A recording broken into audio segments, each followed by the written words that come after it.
All right, everybody, welcome back to another episode of our clinician interview series. Today, we are joined by a very special guest, one of the professors in the BU Physical Therapy program, Sorcha Martin.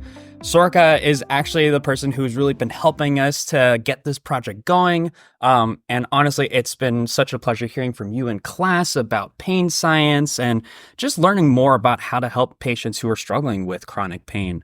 And honestly, I know how much you love hearing from Lorimer Mosley and how much you geek about that sort of stuff. So I can't wait to hear more about your perspective in treating patients. So thank you for joining us. Yeah, I'm happy to be here and happy to provide sort of my experiences and insights over the years as I've been on my own understanding of pain and trying to figure out what it means and what it means for my patients, does it mean for my students, what does it mean for people out there in the world, and how a better understanding of how pain works can really help drive people's experiences. Well, it's exciting to have you on the show. So I'm happy to be here. So how long have you been practicing in physical therapy? I know you're at the Ryan Center right now. Have you always been at the Ryan Center, or have you practiced even before that? You're going to make me say how many years I've been practicing? I've been a PT for almost 20 years now. I have been at the Ryan Center for 15 of those years in some capacity, either treating full-time or a split between treating and teaching. My whole professional practice has been in outpatient orthopedics, but I've always been an outpatient PT. Gotcha. Yeah. So what are like typical cases that you see walking through your door? So currently it's a physical therapy clinic on a college campus. So most of my clientele or patients are trend towards younger, but we're open to the public. So we see a nice mix of people that are community living, older adults, just general community population. So most of the time, it's some degree of orthopedic conditions. So almost everybody has some pain in their history, in their experiences. So whether it's an acute problematic pain experience or something that's been more persistent, we get a wide variety of those. Yeah. It's a mix. That's great.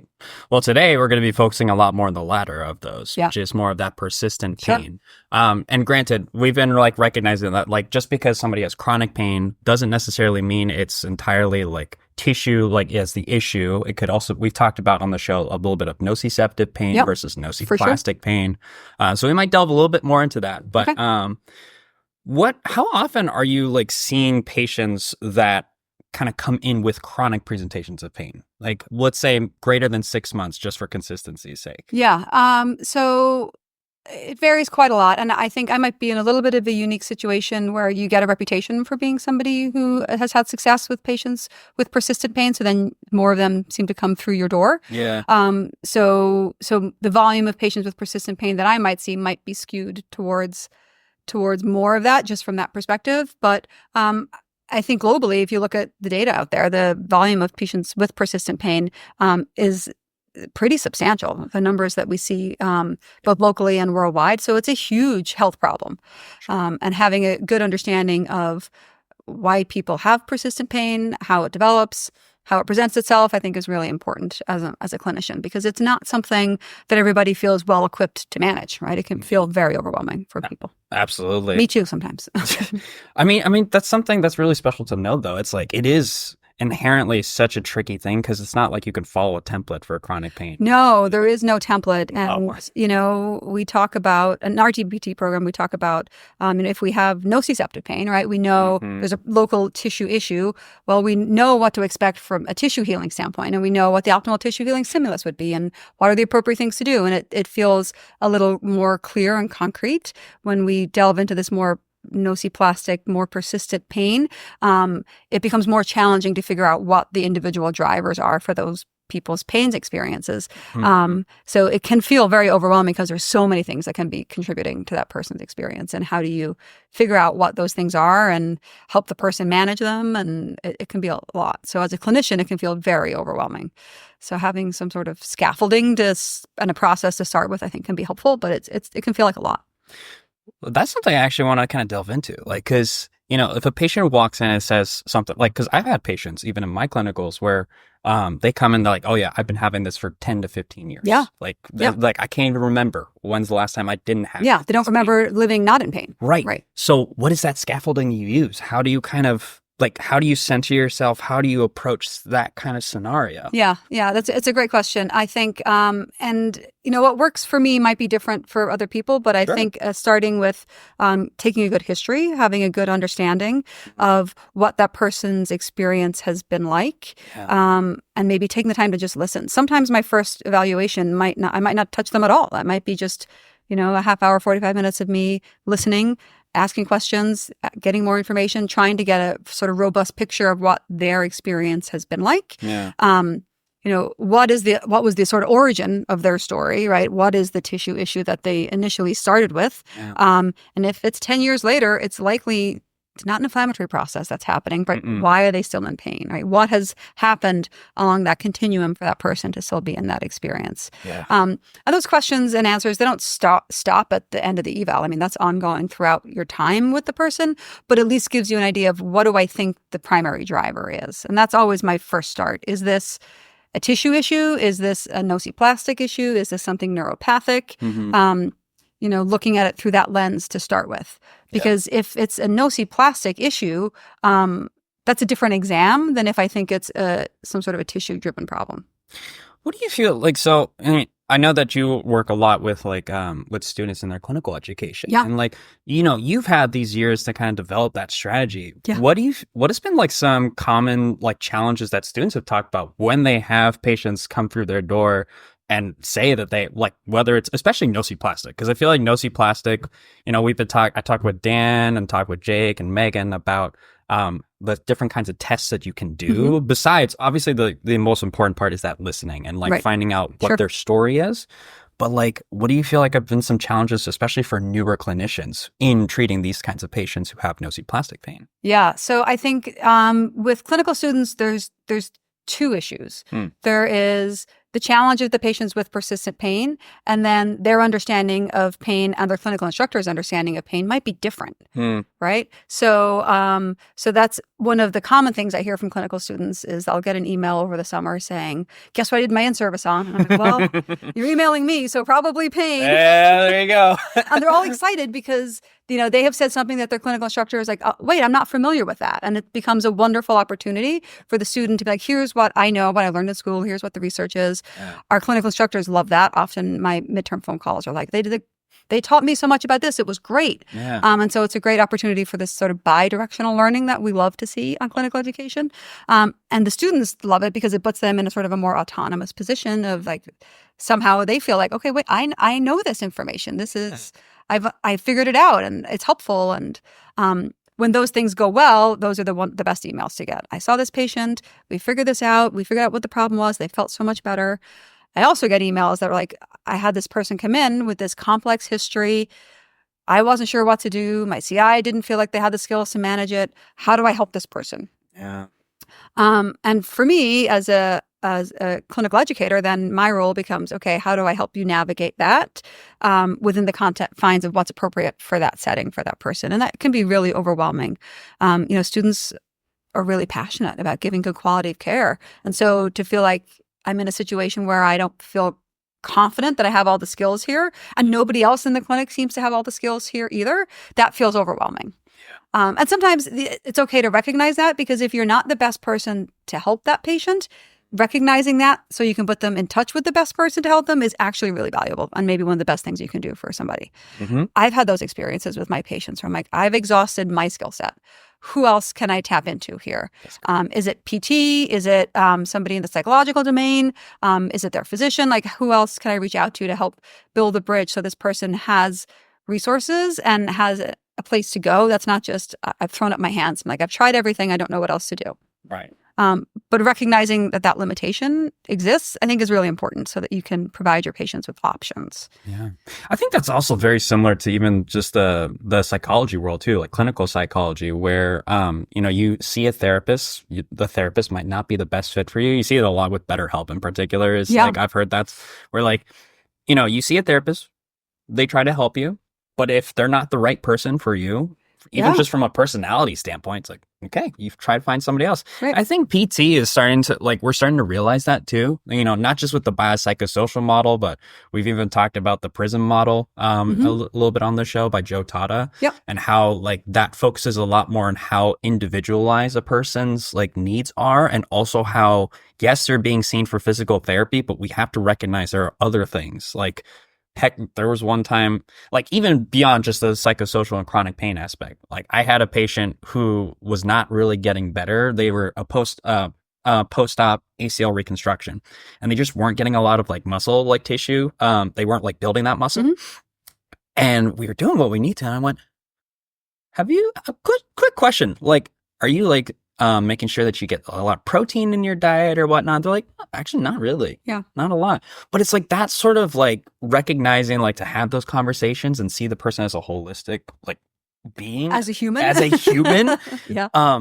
It's something I'm so glad that, like, we're shifting towards that perspective, because I think it's so valuable. Yeah, I think really we need to be thinking about, precision healthcare and individualized healthcare. A lot of our research looks at what is effective for groups of people, because you have to start somewhere, right? So what does the evidence say about the best care for somebody post-op ACL? You might be doing all those things, but if they're not making gains, all right, well, let's take a step back. What did I miss? What have I not considered? What other potential things might be contributing for this human, this person?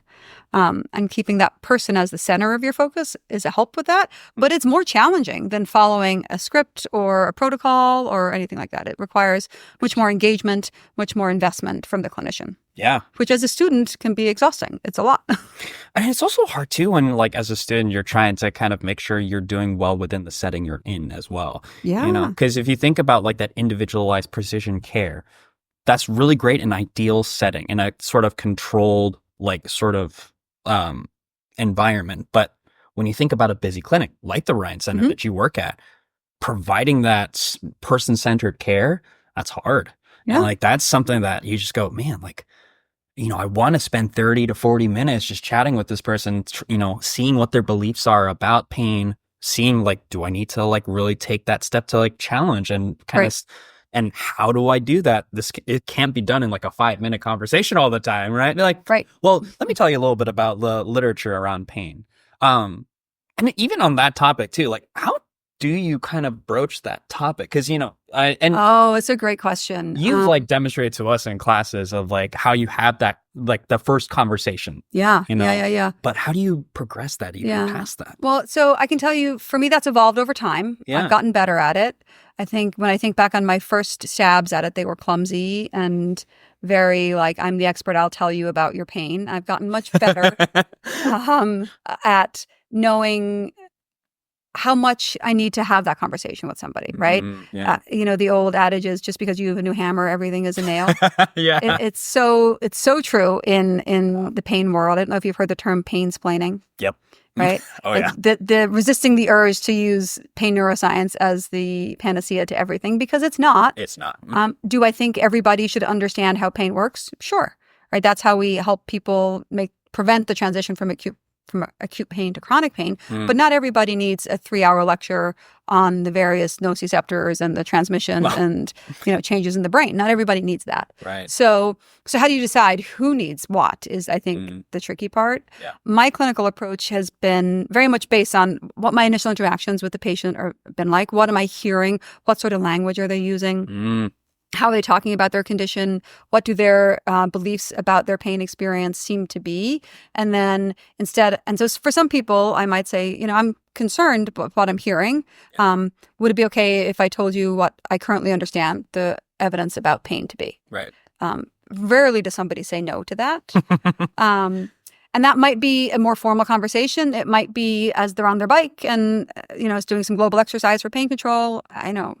Oh, and they might throw away a comment like, oh, it was killing me this weekend when I did this. And I'll say, I notice when you use that term, what do you mean by that? Right.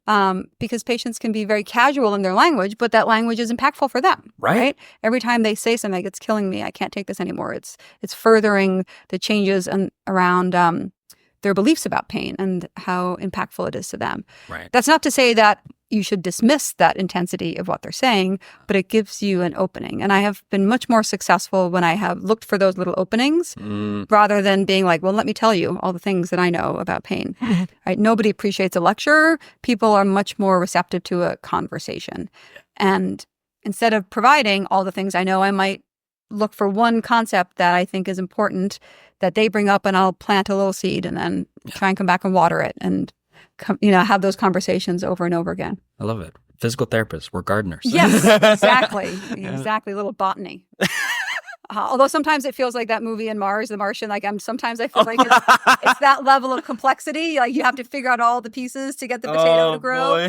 But sometimes people are ready for it, right? Sometimes it's just like throwing wild seeds down and it grows just fine. It depends on that person and their environment. Yeah. At the Ryan Center, most individuals there have a strong degree of health literacy and a strong degree of science literacy. Right. I've had people ask me for direct citations.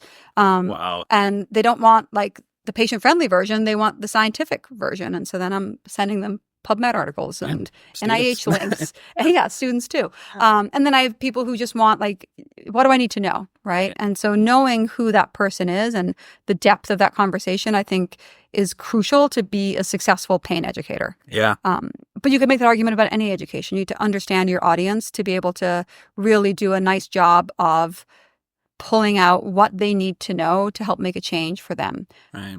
And it needs to be for them, right? It's not the change that I think they need to have. It's how can I help facilitate your understanding so you can decide what changes you're going to make for your own care. Yeah. Which is different, I think. Yeah. And I think it plays a much bigger role, especially when we're treating patients who are where the nociplastic pain is the main driver, where like you have to consider those descending inhibition, like all those factors, because, the psychology component is like such a bigger part. It's such a bigger player. Yeah. And so like it just becomes a lot more important to have that individualized like conversation and to like you said, have a conversation with them.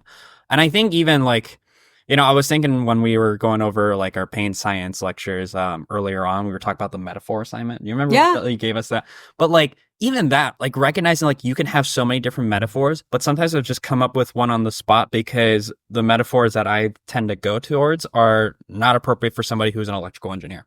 Right. Yeah. Like, 100%. It's like for a dog owner, like the guard dog, like the overprotective guard dog as like your brain being on high alert. That works for some people, particularly if they have like a German Shepherd or something. Sure. It's just like, oh yeah, I could see that. Totally makes sense. Yeah. But if somebody who is not a biggest fan of dogs or maybe has had a really bad experience with dogs. Wrong metaphor. But that's where like that first initial like appointment and even like those first few where you're not going to get the whole story probably in the first visit. Right. That's so critical. So no, it's great. I love that like everybody like we've talked to has emphasized that aspect. And that's challenging to do. And that's a skill set that I'm still honing after years of practice, right? Yeah.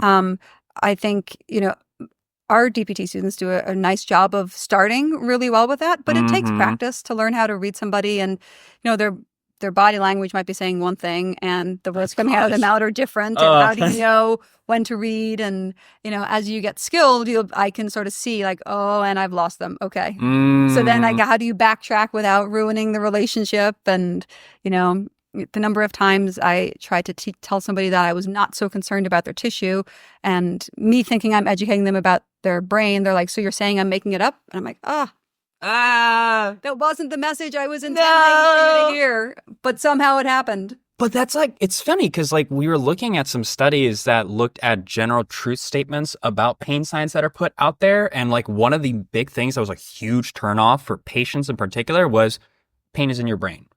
Hated it. Yeah. It was like mostly negative. Yeah. But funny enough, healthcare professionals were like, yeah, that's a great message. I'm like, but the patients. Right. Yeah. Well, because the message is pain. The message should be pain is an output of your oversensitive nervous system. Patients here, I made it up. Yeah. But then you look at a different statement like your pain is real. Like that one, regardless of whether it's healthcare professionals, regardless of whether it's like actual like patients, it's like people love that. Right. Which makes sense. And it's true. Well, because so many of these, especially patients who have been like having this pain for so long, they've gone from healthcare provider to healthcare provider often where, especially if they look at imaging, I mean, heck, I was a patient with like low back pain and I had it for several months and I actually got treated at the Ryan Center. And it was interesting because I was like, man, I'm having this pain. I got imaging. I got like an x-ray. Right. I got an MRI. There's nothing on there. They're like, your back looks beautiful. I'm like, it doesn't feel beautiful, man. No kidding, right? Right. It's like You're hunting for answers. Right. Right. And I think it's just so like you want to feel validated for something. It would be like, everything's telling me that I'm wrong, but like, no, you're not wrong. And there's no scan that we can do of your nervous system that says, see, look, it's overly regulated in this way. Like you can show you a picture of a bone or a muscle and say, there's the problem. And that makes it very challenging. Yeah. That in combination with people's varying understandings of pain experiences. Yeah. I don't even know if imaging would like think about like would imaging even like help that? Like let's say we were able to get that technology to like see like, your nervous system is like overtuned. It's like I think sometimes we use imaging, and this is maybe a little bit of a different conversation, but we use imaging. We should be using imaging to make diagnostic decisions about what is appropriate. And sometimes we use imaging in a way to help facilitate education that doesn't always help the person. Right. Yeah. Because I mean, like, even if you think about like any inflammation in the nerves, and then that kind of gets into like neuropathic pain too. It's a different thing, right? It's like it's not quite the same thing, but like. I do think there are some of the tests that we can do, the sensory tests that we can do, which we can say, okay, well, for somebody who has a normally functioning nervous system, we would expect this. You scored this. So that tells me that there's a sensory processing problem. Right. So the patients that I've had those experiences with, they love that because it's something concrete. Right. And I don't think it's just an image they want. They're just looking for some concrete understanding. Like, oh, there is something wrong. Yeah, there is something wrong. Right. The fact that you're in pain for 10 years means there's something wrong. Yeah. Not that you're making it up, but these are some other findings that support this nociplastic hypothesis that we're developing. And probably also helps for insurance too. Well, yeah. Unfortunately, we have to That's the world we live in, yeah. But it's something we have to consider because like we have to think about how do we advocate for patients and to get the healthcare that they need. And, unfortunately, part of that is making sure insurance recognizes that need. And when you're given like this, like all these images that tell you one thing, like, okay, how do I justify so that it doesn't look like on paper that the patient's like pain and their experience is made up because. And their progress is often incremental. Right. And so being sensitive to what the insurance demands might be, but also being able to accurately track and demonstrate progress over time. So like effective use of outcome measures can be very helpful with that. Yeah. A solid sensory exam is so important for these individuals, especially if there's neuroplastic pain present. So you can track that progress over time is really very helpful. Well, I think we're running a little bit out of time for this part of the episode, but I think next time, let's definitely delve into a little bit of like the examination, but also like what the treatment looks like further down the road. Perfect. So, look forward to it. All right. We'll catch you on part 2 of this episode. Stay tuned.